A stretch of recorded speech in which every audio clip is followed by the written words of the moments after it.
Hi, I'm Terry Darney. I was in my third year teaching English at American University.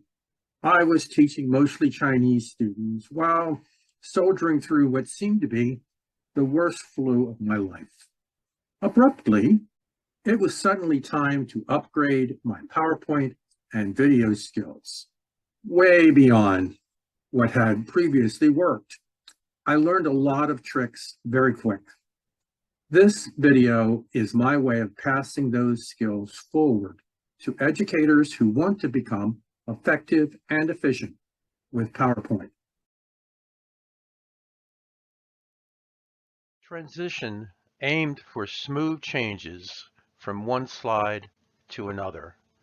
For design, we focus on the slide themselves to create a consistent theme.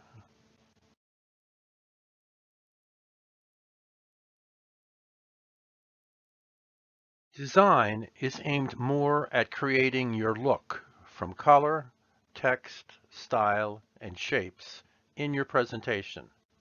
Take care.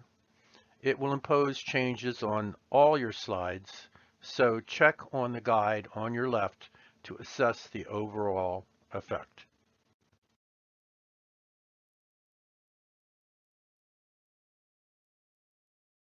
We'll try design in an active file in a moment. First, I'd like to revisit a feature you may recall from earlier, design ideas.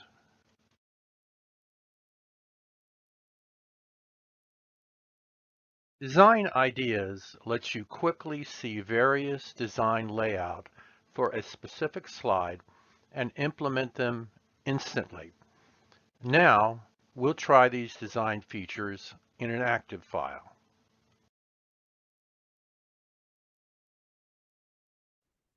I have prepared 5 slides for this example presentation. We're going to try a few of these possible designs. For example, suddenly we have this kind of interesting background to what we're doing. Or we could switch it to this, or we could switch it to this. So we have quite a variety of things that we can do that are prepackaged, just waiting for us to happen. And as you slide across, you get a quick preview. So you don't really have to spend a lot of time trying out each design, but as you hit it, it will change the whole layout overall.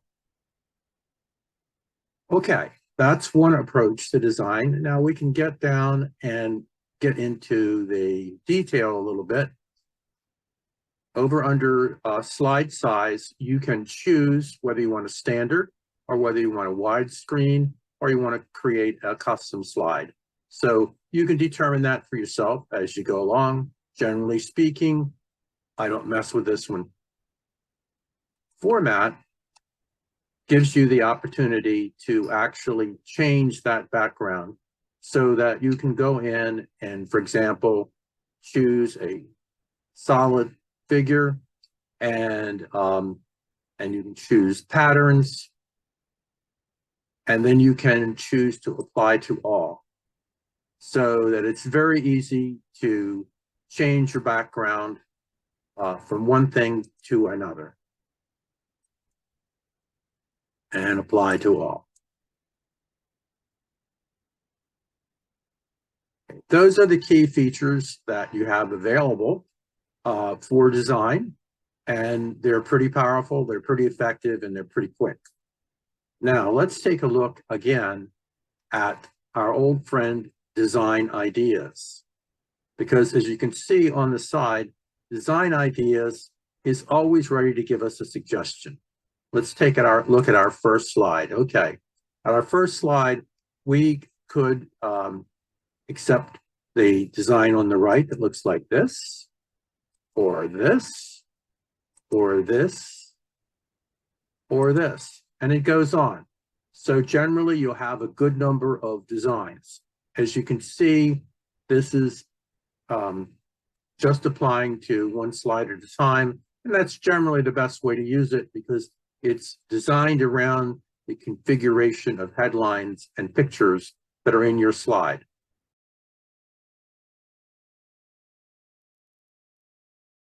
You ever feel the urge to take out your pen and draw your ideas? No, it doesn't occur to me much either. But for some people, it's a handy option.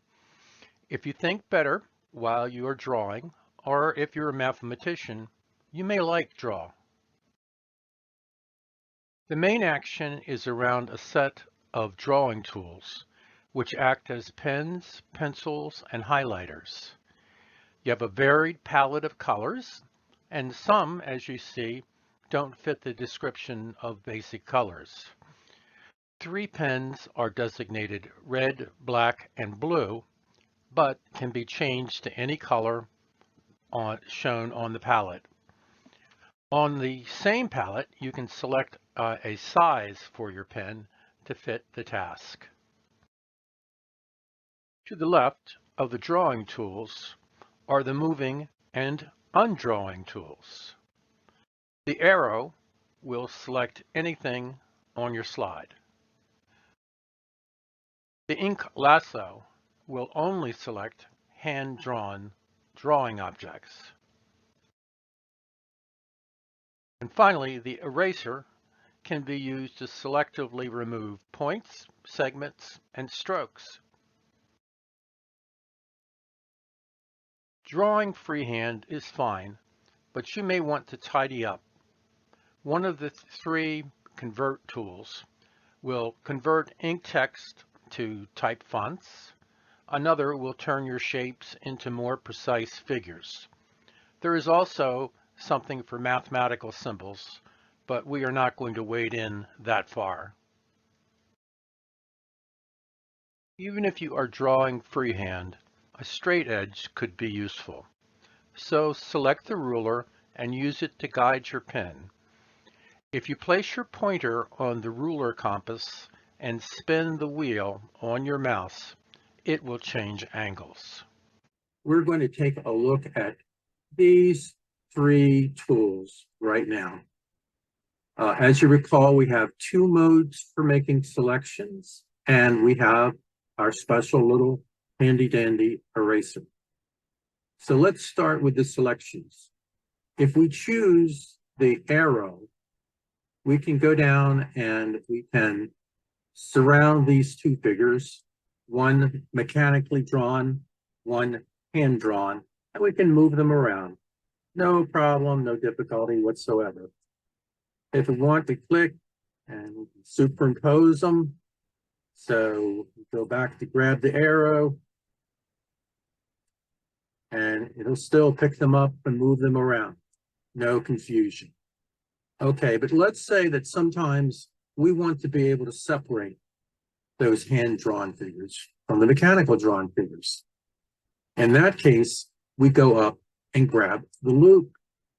And the loop is special because when we use the loop, we put it around our figures and it surrounds them, but it only works on the hand-drawn figure so that when we move it, only the hand-drawn figure will move. Now let's take a look at selectively erasing the hand-drawn figures. We go back to our eraser, we open the eraser, and we find a submenu. In the submenu, we find segment eraser. Segment eraser allows us to go down here and select pieces and take them out as we wish, but that doesn't take the whole thing. Or we could come back, we could be even a little more specific, and we can select point eraser. And if we click on different spots, we can take spots out. So for various reasons, we might want to chip away, use this kind of piranha type technique for erasing things. The next option, the third and final option in the eraser, is to go back and select or stroke eraser.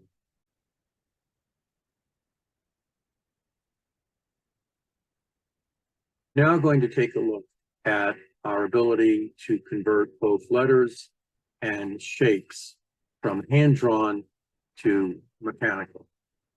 So how do we do that? Draw. We come down here and we have cat. Okay, cat is a word. And we're going to surround it and select it. Okay, so we have cat. Now we go back to ink to text, and bang, we turned our hand-drawn cat into a beautiful mechanical cat. Can we do the same thing with shapes? We have a nice triangle here. We select it and we go back to ink to shape. Click on it and it turns into a formal looking triangle. We're going to look at something called ink replay. It's the last thing on the list for draw. And if we go up and click ink replay, as you can see, it's very aware of the drawing that I put in earlier. And below it, you should see a little time track. If I grab the dot on the time track, I can move it backwards and gradually undraw the drawing in the same order that I drew it. So that if I'm doing something fairly complex and I get almost to the end and I mess up, I can turn on ink replay and go back and fix it. Or if I did that by mistake, I can go back and put it all back in place.